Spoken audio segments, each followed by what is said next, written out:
Stock market एक ocean की तरह है, कभी काम कभी स्टॉर्मी। हर ट्रेडर चाहता है प्रिडिक्ट करना कि अगला वेव कब आएगा, और इसलिए एक पावरफुल टूल यूज होता है बॉलिंजर बैंड्स।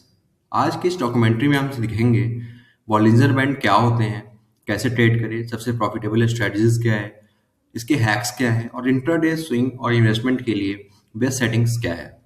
एंड तक आपको एक क्लियर रोड मैप मिलेगा कि बॉलिंजर बैंड्स को चार्ट पे कैसे लगाना है और प्रॉफिट कैसे बनाना है। तो आइए शुरू करते हैं। जॉन बॉलिंजर ने 1980 में डेवलप किया था ये इंडिकेटर।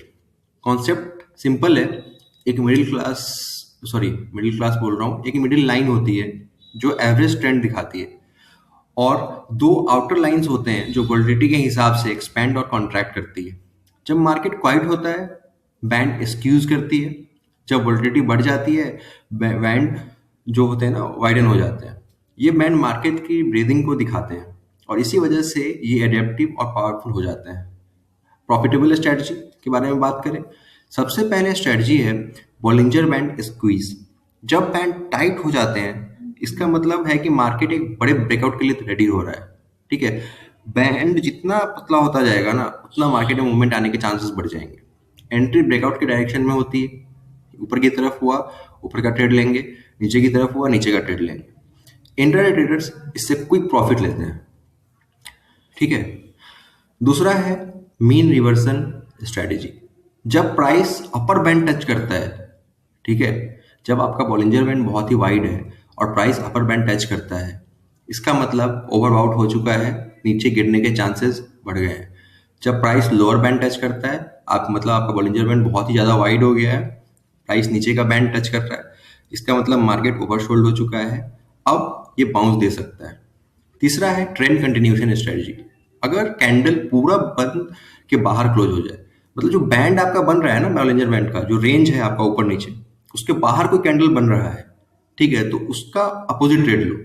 जैसे अगर बैंड बना, ऊपर का बैंड है, उसके ऊपर कैंडल क्लोज दे रहा है, मतलब मार्केट और कंटिन्यूशन की तरफ जाएगा।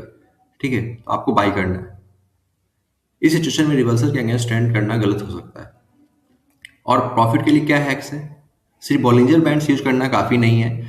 रियल एज तब मिलता है जब आप इसे कंबाइन करते हो दूसरे इंडिकेटर के साथ। जैसे आरएसआई के साथ यूज करने से ओवरआउट ओवरशोल्ड कंफर्म होता है। एमएससीडी के साथ यूज करने से ट्रेंड को स्ट्रेंथ मिलती है, कंफर्मेशन मिलता है। और एक हैक है मल्टी टाइम फ्रेम एनालिसिस। अगर आप 5 मिनट चार्ट पे एंट्री ले रहे हो, तो 1 आवर चार्ट पे ट्रेंड कंफर्म कर लो, इससे फॉल्स सिग्नल अवॉइड हो जाते हैं। और एक गोल्डन रूल है, जब बैंड फ्लैट हो और प्राइस मिडिल लाइन के पास हो, ट्रेडिंग बिल्कुल मत करना। ये विप्सो जोन होता है और ये आपको कंफ्यूज करता है। ठीक है, सेटिंग्स क्या होने चाहिए? सेटिंग्स हर ट्रेडर के लिए के हिसाब से अलग अलग होती है। इंट्राडे ट्रेडर्स के लिए शॉर्ट पीरियड है 10 से 14 बेस्ट होता है, क्योंकि फास्ट सिग्नल मिल जाता है। स्विंग ट्रेडर्स के लिए डिफॉल्ट 20 पीरियड का सेटिंग रिलायबल है। लॉन्ग टर्म इन्वेस्टर्स के लिए 50 पीरियड सेटिंग्स यूज होती है, जो नॉइज फिल्टर करके मेजर ट्रेंड दिखाता है। अगर आप 5 मिनट चार्ट पे ट्रेड करते हो, तो 10 से 14 पीरियड के साथ 2 डेविएशन यूज करना ज़्यादा इफेक्टिव होता है। लेकिन याद रखिए, प्रैक्टिस करना जरूरी है। हर ट्रेडर का स्टाइल अलग होता है। प्रॉफिट पोटेंशियल और रिस्क मैनेजमेंट की बात करें, अब सवाल है, क्या बॉलिंजर बैंड प्रॉफिट गारंटी करते हैं? आंसर है ना, कभी इंडिकेटर प्रॉफिट गारंटी नहीं करता, लेकिन बॉलिंजर बैंड आपके प्रोबेबिलिटी इंप्रूव करता है। ठीक है, कोई भी इंडिकेटर कोई भी स्ट्रेटजी मार्केट में आपको प्रॉफिट नहीं देता, और इसका गारंटी नहीं लेता। ठीक है, प्रॉफिट देने का गारंटी नहीं लेता। ये आप पे डिपेंड करता है किस तरह इसको यूज करते हो। ठीक है, हम बोल सकते हैं कि 10 ट्रेड में से हमारा 6 ट्रेड 7 ट्रेड 8 ट्रेड सही हो सकता है। ये एक फ्रेमवर्क देते हैं जिसमें आप वोलेटिलिटी समझ पाते हो और स्ट्रक्चर अपॉर्चुनिटी आइडेंटिफाई करते हो। प्रॉफिटेबिलिटी हमारा होता है वो डिपेंड करता है डिसिप्लिन, रिस्क मैनेजमेंट और कंफर्मेशन टूल के यूज के ऊपर। बॉलिंजर बैंड एक कंपास की तरह है, डायरेक्शन दिखाते हैं, लेकिन नेविगेट करना आपके स्किल पे डिपेंड करता है। बॉलिंजर बैंड सिर्फ लाइंस नहीं है, they are a window into market psychology. ये दिखाते हैं कि ट्रेडर्स कब फेयरफुल हैं, कब ग्रीडी हैं, और कब इनडिसिसिव हैं। इंट्राडे स्कैल्पर्स, स्विंग ट्रेडर्स और लॉन्ग टर्म इन्वेस्टर्स सबके लिए ये एक अडेप्ट होता चला जाता है। Use them wisely. ठीक है, कंबाइन विथ योर इंडिकेटर्स और रिस्क को रिस्पेक्ट करो। ट्रेडिंग में नॉलेज पावर है, लेकिन डिसिप्लिन ही नॉलेज को प्रॉफिट में कन्वर्ट करता है। वीडियो अच्छा लगा हो हमारे चैनल को लाइक कीजिए, सब्सक्राइब कीजिए और ज़्यादा से ज़्यादा लोगों तक शेयर कीजिए। थैंक यू सो मच मेरे फाइनेंस में बने रहने के लिए।